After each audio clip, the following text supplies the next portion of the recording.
Eetik fattoota harree tana laala rabbi.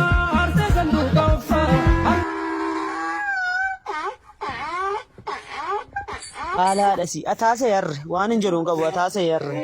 Jirana muuziqaa Oromoo maqaa nyaattani wallahi. Harree tiksuu waan gaariidha. Ani harreedhaan isiniin arrabsu hojii teessanii.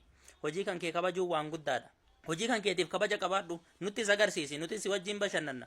Hojii tan teeti waan ta'eef waan obboleessi kiyya irraa argatee nyaachaa jiru waan ta'eef ani ittiin hinaafu sittiin kolfu harree tiksuu keetiif.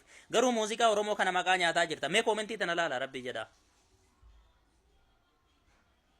Koomentiin kun akkas jedha. Ani biyya Singaapoor irraayi.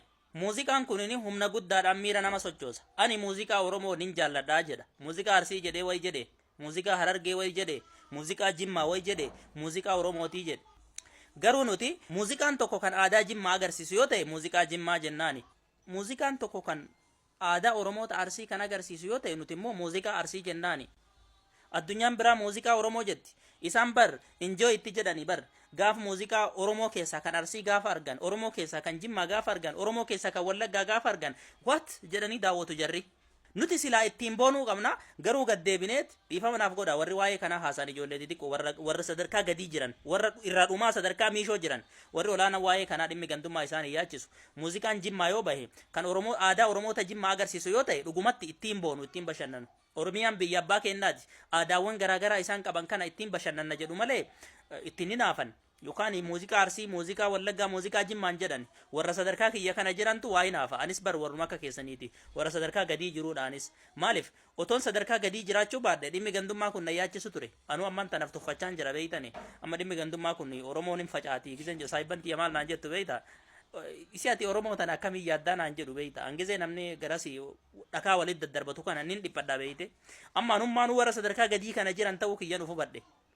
Silaawutoo warra sadarkaa olii jiran ta'e warri waa'ee gandummaa hojjetan viidiyoon dhimma gandaa na bira iyyuu dhuftu sila anuma bira akkaawunti immaan tiktookuun na bira hin geessu waan akkasiisan daawwadhu jedheetu na bira hin fedu sadarkaa kiyya beeka tariinnis anis waan sadarkaa keessan kana jiruuf wal gorsuu qabna jedheeti.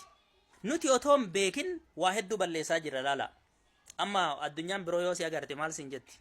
Atini harreetan ta'e beeksifachaa jirta. Garuu muuziqaan kan inni beeksisaa jiru waan biraati. Atummaan aadaa hamtuu tan addunyaatti agarsiisuun ammallee gana confuse nama godha wanni ati hojjechaa jirtu.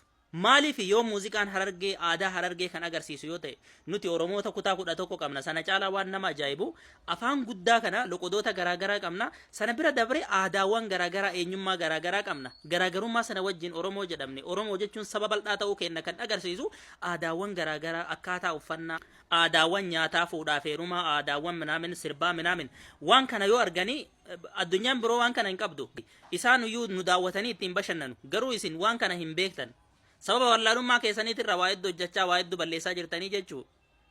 Yaa ijoollee xixiqqoo warri sadarkaa kiyya jirtan diqqeennaa fi miti wallaalummaa keessan jechuudha warri wallaalummaa mataa korii akka warri gaxaantummaan balleessite warri sadarkaa kiyya jirtan walumaa gala waa hedduu balleessaa jirra otoo hin beekin dhaabbadhaati of laalaa.